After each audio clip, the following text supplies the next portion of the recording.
It's that team right there. The Lakers take down the Nuggets. Let's show you how it played out down in the bubble. LeBron and the Lakers. LA trying to get back to the NBA Finals for the first time since 2010 when Kobe led them to their last NBA championship. Nuggets, of course, 6-0 when facing elimination games this postseason after coming back from 2 consecutive 3-1 deficits. And guess what? It was 3-1 in this series as well. Jokic, called for the offensive foul. Look at Caruso getting in front of the big fella. Jokic had 3 fouls and 8 defenses throughout this postseason. And then here, not 100%. Less than 7 minutes to go in the third.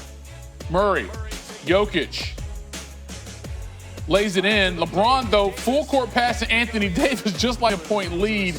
But Murray and the Nuggets, there's no give up in this squad whatsoever, and they keep it pushing. Murray, Jokic, bucket is down to 11.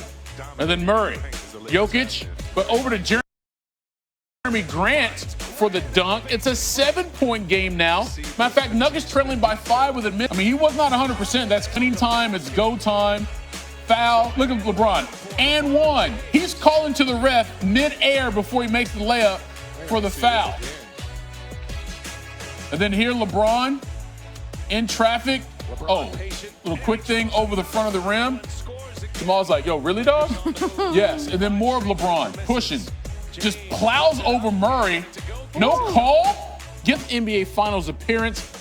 Very elite company, as you might expect. The only other players ever to reach 10 finals are Bill Russell, who played in a record 12, Sam Jones, also part of the Celtics dynasty teams, and Kareem. LeBron already the second leading scorer in finals history, behind only Jerry West. And with that, we welcome in our NBA analyst, Tim Legler. Legs, Nuggets with a 3-1 comebacks in their previous 2 series, but the Lakers proved to be too much in this one. What do you think was the difference tonight in Game 5? Very simple, Tony. The Lakers have LeBron James and the Nuggets don't. I mean, if I really want to sum up what tonight was about, you saw it out of LeBron early in this game.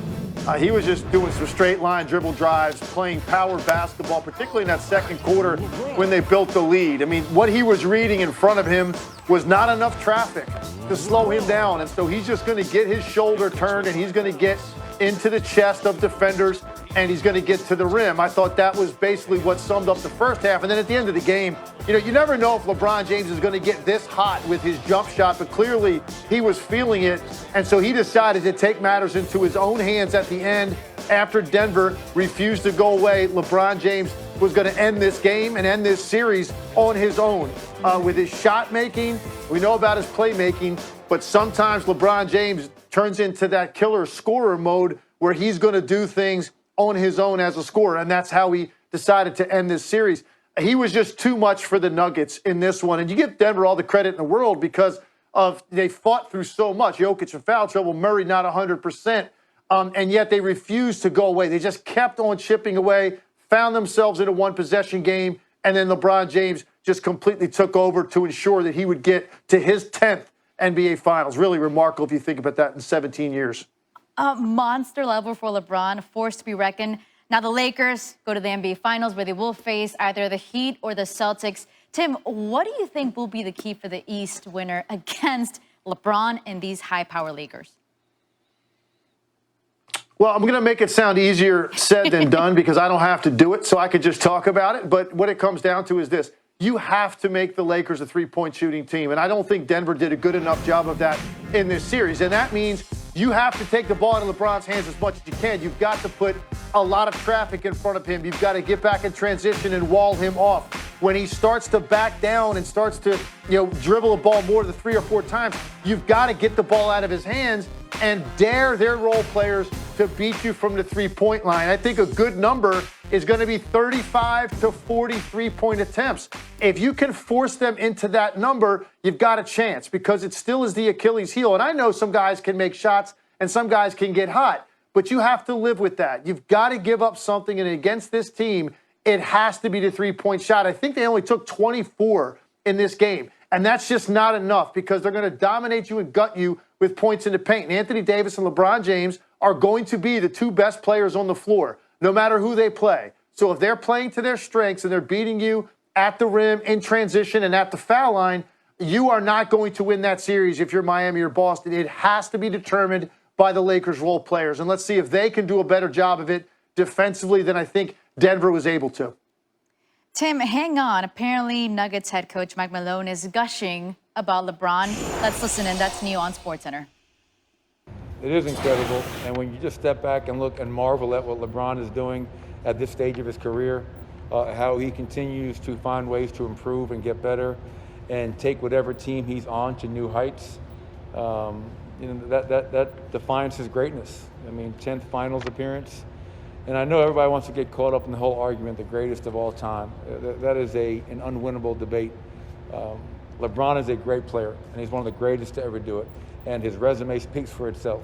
And like I mentioned earlier, in a Game 5 closeout game, when the game was hanging in the balance, who took over? The best player on the floor. And that's what you've come to expect from him. To your point, Tim, the best player took over. And, you know, it's a little bit of a heartbreaker, right? Because the Nuggets were the bubble Cinderella. They fell short. They had quite a run in the bubble. Tim, what does their future look like to you? Man, it can't be any brighter, honestly. I think this is a team that will be in the NBA Finals within 2 or 3 years. I firmly believe it. And they just need one thing, because now they've had a star in Jokic now for a couple of years. Jamal Murray now has to translate what he just did in the bubble to a full 82-game season. When it gets back to normal NBA calendar, can he continue to do what he did in the bubble? I believe he can, because his handle, his range, his finishing ability, all of those things are on star level now. So there's 2 pieces. And now you look at some of the other guys that have emerged. Jeremy Grant now looks like he has found a home. Gary Harris is going to be much better going forward. He had a tough break with an injury, couldn't find his rhythm. But the key to me is Michael Porter Jr. Michael Porter Jr. is going to be an all-star in this league, and it's the one element that this team needs offensively, that big wing that can get a shot from anywhere on the floor. That's what Michael Porter represents. And to me, to get there, he's going to have to get physically stronger, which obviously he will. He's still a young player developing into his body. And he has to work on his handle, because when he looks at the other elite wings in this league, that's the one thing that will separate them. Those guys can escape. They've got a handle that can allow them to get to mid-range area of the floor, beat you from deep, whatever it requires in the moment.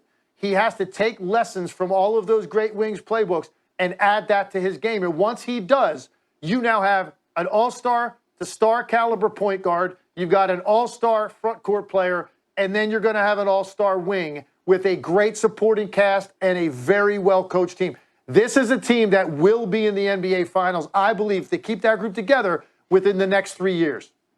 Tim, as always, thank you so much for the perspective. Once again, the Lakers have one more stop in the NBA bubble.